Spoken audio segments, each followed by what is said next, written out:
Hey y'all, it's Chris with Rockin 8 Farm. We are jumping in the truck. We're fixing to head out to the house of my friends at 8th Time Family Farm. Cause y'all, we're fixing to step up our pig game. All right, y'all, we have arrived at 8th Time Family Farm. So I told y'all we are stepping up our pig game. But what exactly does that mean? Well, we're here for a few different purposes today. One purpose is to pick up 2 more feeder pigs. We've got the 2 feeders back at home. Those are going to processor in October. These 2 feeders, we're probably looking at more like February or March. Our goal with the 2 new feeders is to A, use them as educational tools while we're doing our YouTube videos, and B, to hopefully the sale of the 2 feeders we're picking up now are going to pay for themselves and for the 2 that we have at home. That's kind of our goal, is to reimburse ourselves for all of the meat that we get, so that basically it was free meat. So with these next 2 feeders, we're gonna, I don't know if we're gonna do the whole and half hog thing or if we're gonna sell cuts. I'm not 100% sure. We do have both options. But in addition to coming here to pick up 2 feeders, we are also here to pick out our breeding boar and to check on the little girl that we bought a couple of weeks ago off of our friends here at 8th Time Family Farm. And she is in with her potential sire, and when we bring her home, she'll actually be bred. So let's go check on some pigs. All right, y'all, we are tromping through the field here. We're gonna go over and check out these little boars.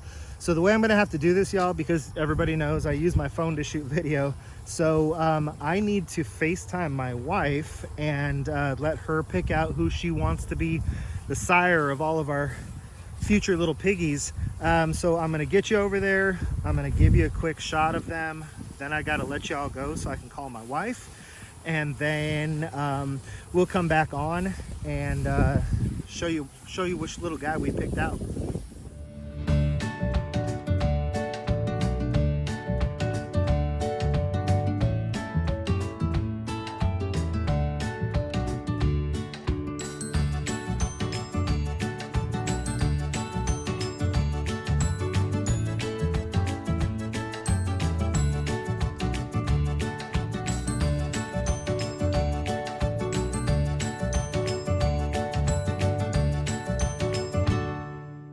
All right, y'all, we made our choice.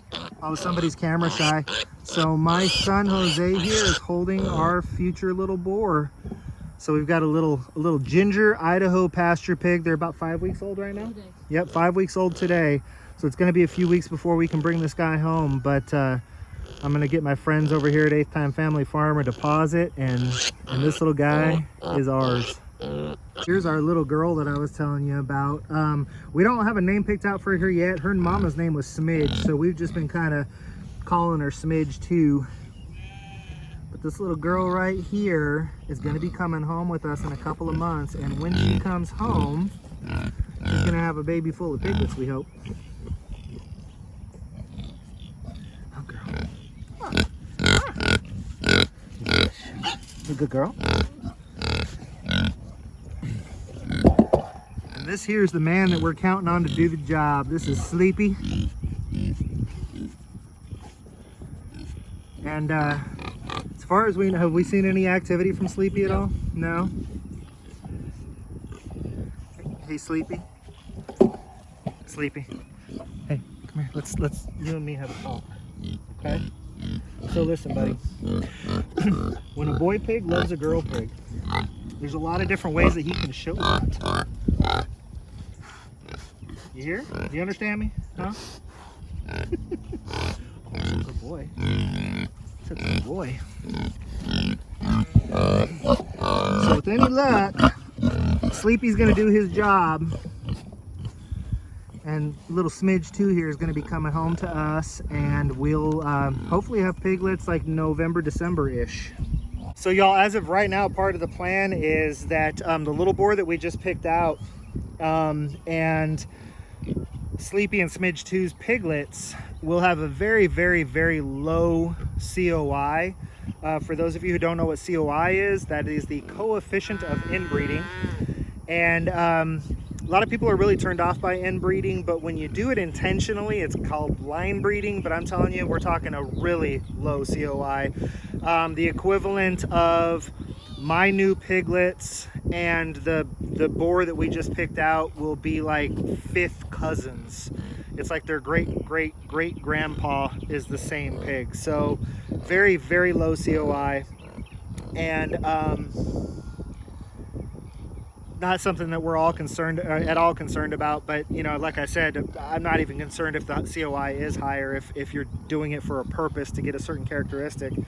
So so that'll give us, at that point, if we keep one of her babies, we'll have you know, a sow and a gilt and a boar. And I think that's kind of where we're at right now. Whether or not we're going to bring a third gilt on the farm early or wait a little bit, I'm not sure about that, but that's our plans for the start here. So about the only thing that's left on our visit here, I always like to just tool around the farm with Melinda and the kids here at 8th Time Family Farm, but about the only thing that's left is get these feeders loaded up. So I'm probably going to tool around just a little bit and check out a few more things, and then we'll get these feeders loaded up and head on home.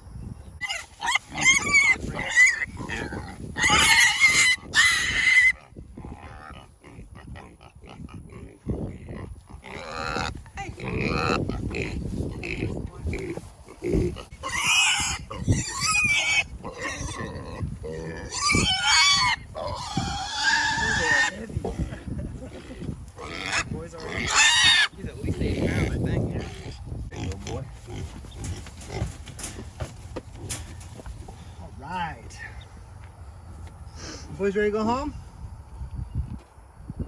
Yeah?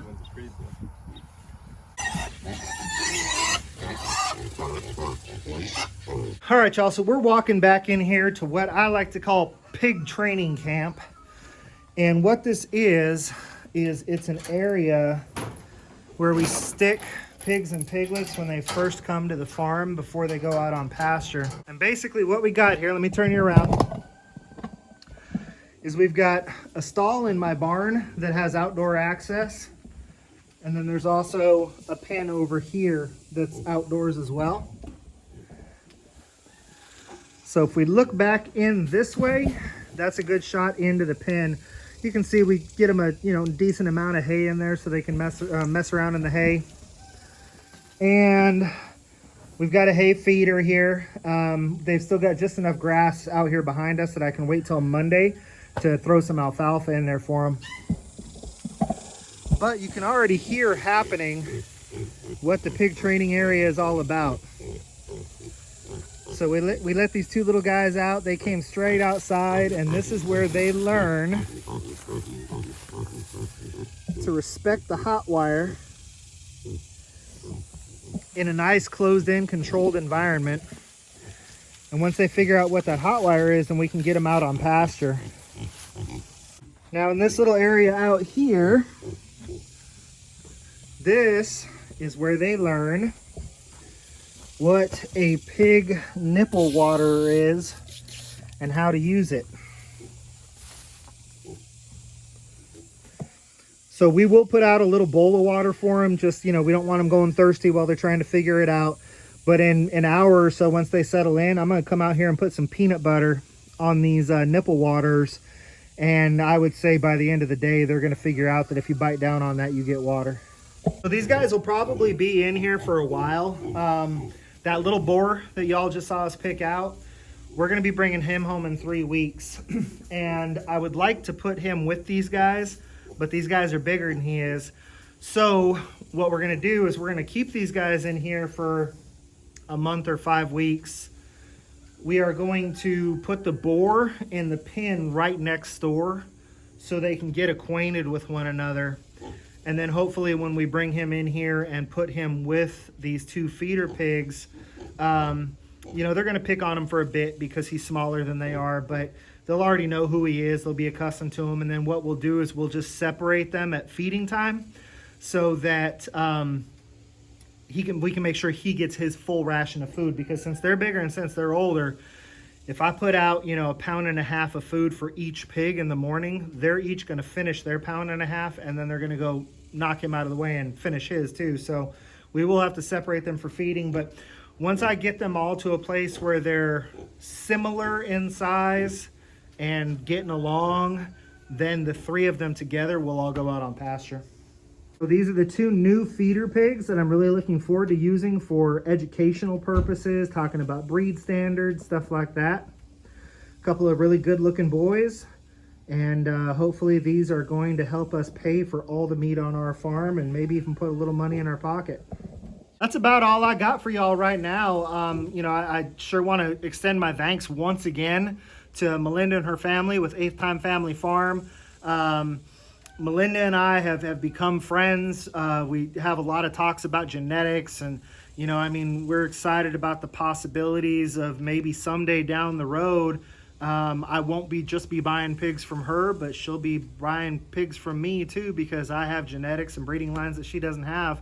It's going to take us quite a while to get to where she's at. She's been building for, you know, 3 years plus. It'll probably take us that long to get to a place where we have a very successful, genetically diverse breeding program. But we're excited to be getting into this. We're excited to have these guys join Rockin 8 Farm.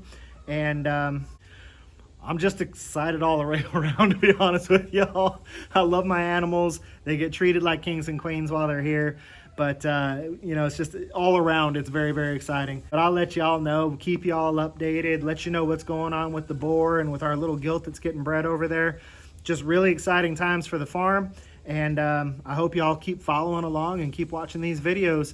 This has been Chris with Rockin 8 Farm. Until I see y'all again, be happy and live healthy.